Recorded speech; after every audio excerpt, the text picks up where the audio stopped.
በስመ አብ ወወልድ ወመንፈስ ቅዱስ አሐዱ አምላክ አሜን። ልጆች እንደምን ሰነበታችሁ? ደህና ናችሁ? አሜን። ይህችን ጊዜ ለሰጠን ቸር መሐሪና ሩኅሩኅ አባታችንና አምላካችን ቅዱስና ሕያው እግዚአብሔር ምስጋና ይድረሰው። ባለፈው በክፍል 81 መንፈሳዊ ታሪካችን መጽሐፈ ሩት ምዕራፍ 1 ላይ አቤሜሌክ ሚስቱ ኑኃሚንንና ሁለቱ ወንድ ልጆች ከቤተልሔም ወደ ሞዓብ መሄዱን እርሱና ሁለቱ ወንድ ልጆቹም መሞታቸውንና ኑኃሚን ብቻዋን ከምራቶቿ ጋር ወይም ከወንድ ልጆቿ ሚስቶች ጋር መቅረቷን ወደ ሀገሯም ልትመለስ በተሰነባበተቻቸው ጊዜ ኦርፋ አልቅሳ እንደተሰናበተቻት፣ ሩት ግን ከሞት በቀር ካንቺ የሚለየኝ የለም፣ ሀገርሽ ሀገሬ፣ ሕዝብሽ ሕዝቤ፣ አምላክሽ አምላኬ ነው በማለት አብራት ወደ ቤተልሔም መጥታ መኖር መጀመራቸውን ሩትም ከራሷ ጥቅም ይልቅ ሐዘንተኛዋ ኑኃሚንን እንደ እናቴ መርዳትና መጦር ይሻላል በማለት መምረጧን ተመልክተን ነበር። በዛሬው መርሃ ግብራችን ደግሞ ቀጣዩን የመጽሐፍ ቅዱስ ክፍል የምናቀርብላችሁ ይሆናል። አምላካችን ቅዱስና ሕያው እግዚአብሔር ያስተምረን።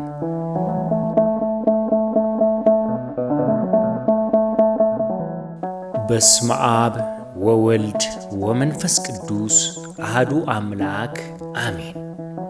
መጋቢና አጽናኙ የእግዚአብሔር አገልጋይ መጽሐፈ ሩት ምዕራፍ 2 ለኑኃሚን ባል የሚዛመደው ከአቤሜሌክ ወገን የሆነ ኃያል ሰው ስሙ ቦዔዝ የተባለ ሰው ነበረ። ሞዓባዊቱም ሩት ኑኃሚንን በፊቱ ሞገስ የማገኘውን ተከትዬ እህል እንድቃርም ወደ እርሻ ልሂድ አለቻት።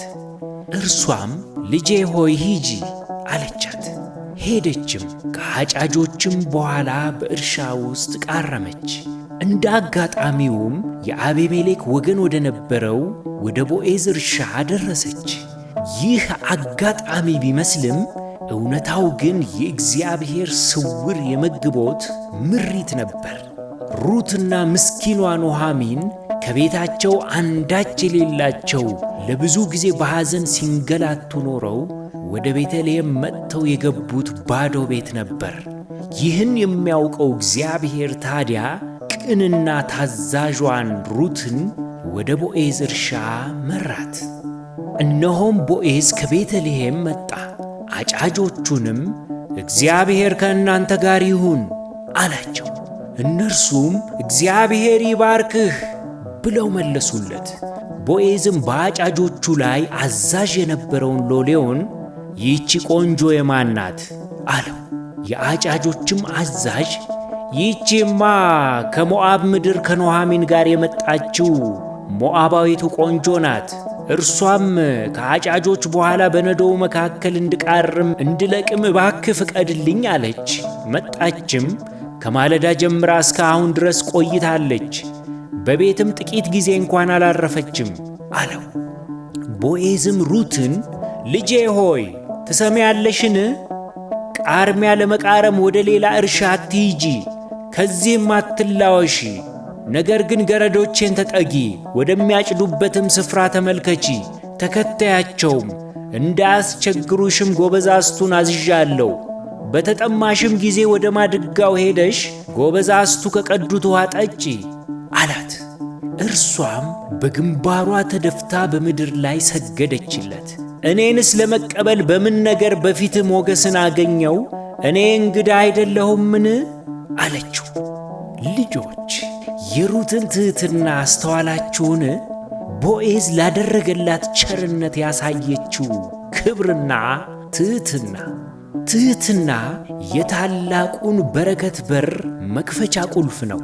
የሰውንም ሆነ የእግዚአብሔርን ቸርነት አትረፍርፎ የሚያሰጥ ታላቅ ጸጋ ነው ትሕትና።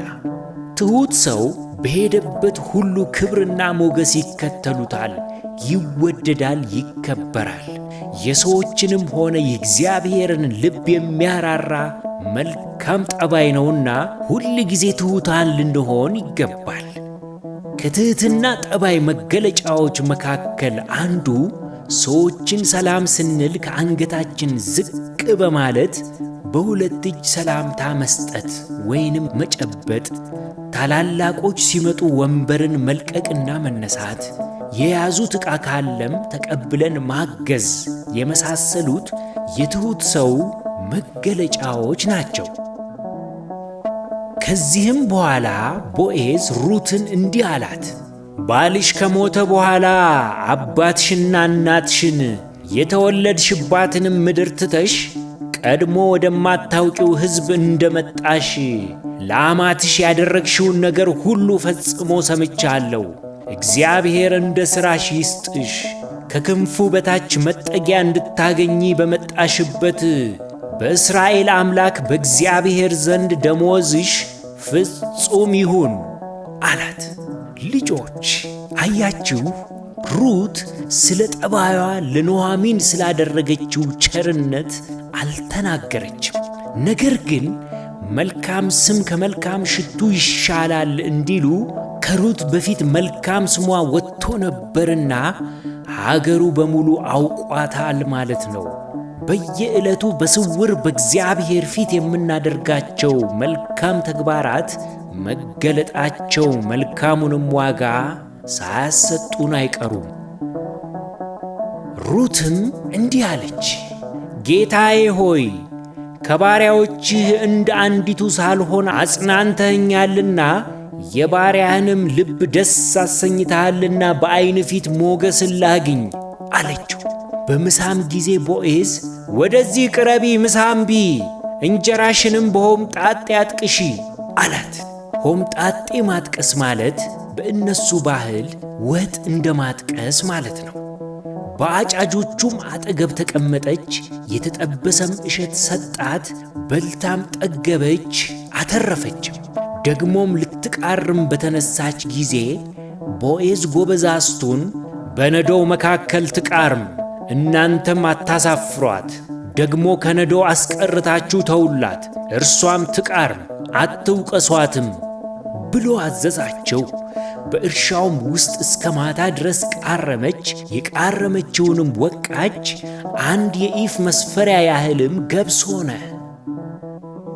ልጆች አስተውሉ፣ እግዚአብሔር በቦዔዝ በኩል ለሩትና ኑኃሚን ያደረገውን ቸርነት አያችሁ? ምግባቸውን ሰጠ፣ አጽናናቸው።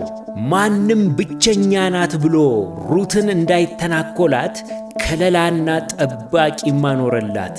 የእግዚአብሔር አሰራሩ እንዲህ ነው፣ አንዱን ለአንዱ ያቆማል። ቦዔዝ ቅንና ደግ ሰው በመሆኑ የእግዚአብሔርን መልካም ሐሳብ ፈጻሚ ሆነ። በዚህም እርሱም ከእግዚአብሔር ዘንድ በረከቱን ዋጋውን ያገኛል፣ ሌላው ምስኪኑንም ይጠቅማል። እኛም እንዲሁ በክፉ ሳይሆን የመልካሙ ጌታ አገልጋዮች እንሆን ዘንድ ዘወትር በቅን ልብ የሆነ ታዛዥነት ያስፈልጋል። ከዚህም በኋላ ሩት የቃረመችውን ወይንም የሰበሰበችውንም ገብስ ተሸክማ ወደ ከተማ ገባች። አማቷም የቃረመችውን አየች። ቦዔዝ ከሰጣት ላይ ከጠገበችም በኋላ የተረፋትን አውጥታ ለኑኃሚን ሰጠቻት። አማቷም ዛሬ ወዴት ቃረምሽ? እንዴትስ ሠራሽ? የተቀበለሽ የተባረከ ይሁን አለቻት። እርሷም ዛሬ የሠራሁት ሰው ስም ቦዔዝ ይባላል ብላ በማን ዘንድ እንደ ሠራች ለአማቷ ነገረቻት። ኑኃሚንም ምራቷን ቸርነቱን በሕያዋንና በሙታን ላይ አልተወምና እግዚአብሔር የተባረከ ይሁን አለቻት። ኑኃሚንም ደግሞ ይህ ሰው የቅርብ ዘመዳችን ነው፣ እርሱም ሊቤዡን ከሚችሉት አንዱ ነው አለቻት። ሞዓባዊቱ ሩትም ደግሞ መከሬን እስኪጨርሱ ድረስ ጎበዛዝቴን ተጠጊ አለኝ አለቻት።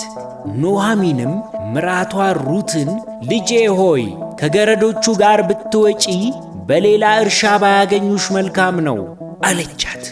ሩትም የገብሱንና የስንዴውን መኸር እስኪጨረስ ድረስ ልትቃርም የቦዔዝን ገረዶች ተጠጋች፣ በአማቷም ዘንድ ትቀመጥ ነበር።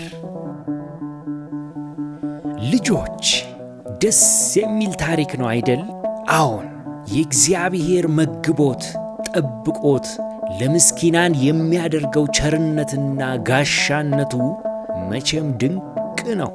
እስኪ አሁን ደግሞ ከትምህርታችን መካከል የመወያያ ጥያቄዎችን እናቀርብላችሁ። ወላጆችም እባካችሁ ለልጆቹ ጥያቄዎቹን በማብራራት እርዷቸው። የመጀመሪያው ጥያቄ የእግዚአብሔርን ጥበቃና መግቦትን እንዴት ተረዳችሁት? ቦዔዝ ሩትን ምን ብሎ አጽናናት? ለሀገሩ ሁሉ የተገለጠው የሩት ጠባይ ምን ነበር?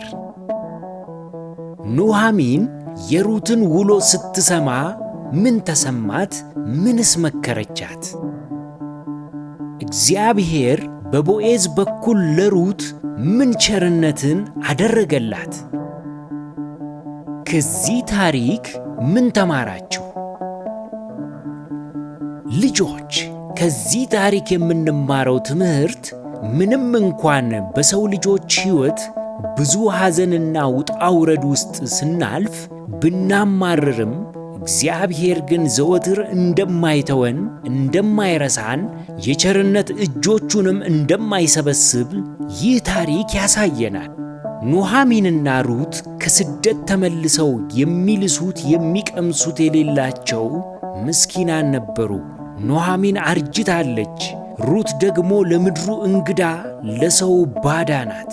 የምታውቀውም ነገር የላትም። የእግዚአብሔር ስውር የረድኤት እጁ ግን መርቶ ከቦዔዝ እርሻ ደረሳት። ከታሪኩ እንዳያችሁት በቦዔዝ በኩል ከሐዘኗ አጽናናት። አይዞሽ፣ አትፍሪ፣ አትሳቀቂ፣ ከእኔ እርሻ ቃርሚ፣ ሌላ ቦታም አትንከራተቺ፣ ውሃም ሲጠማሽ ጠጪ፣ ሲርብሽም ብዪ፣ ከጥላውም እረፊ አላት። ለሠራተኞቹም አንድ ሰው እንዳይተናኰላት፣ እንዳታሳፍሯት፣ እንዲያውም ገብሱን ስታጭዱ ነዶውን እየተዋችሁላት ትሰብስብ በማለት ፈቀደላት። ላዘነች ነፍሷ የማጽናኛ ቃልን፣ ለተጠማና ለተራበ ሥጋዋም ምግበ ሥጋን፣ ለደህንነቷም ከለላን ጋሻ ሆናት። አቤት እግዚአብሔር ለታመኑበት እንዴት ያለ ቸር አምላክ ነው! ሥራው ሁሉ ዕጹብ ድንቅ ነው። ስለዚህ ልጆች ከዚህ ታሪክ የምንማረው ታላቁ ትምህርት ቢኖር ለእግዚአብሔር ቅን ሆነን በትሕትና ብንታዘዝለት እርሱ የታመነና ታላቅ ጌታ መሆኑን ከዚህ ታሪክ ተምረናል ማለት ነው። የዛሬው መርሃ ግብራችን ይህንን ይመስል ነበር። ያስተማረን የመከረን የአባቶቻችን የቅዱሳን አምላክ የእኛም አምላክ ቅዱስና ብሩክ ሕያው እግዚአብሔር ምስጋና ይድረሰው። የእግዚአብሔር ቸርነት፣ የእመቤታችን የቅድስት ድንግል ማርያም ማላጅነት፣ የጻድቃን የቅዱሳን ሁሉ ተራዳይነታቸው አይለየን። ወስብሐት ለእግዚአብሔር።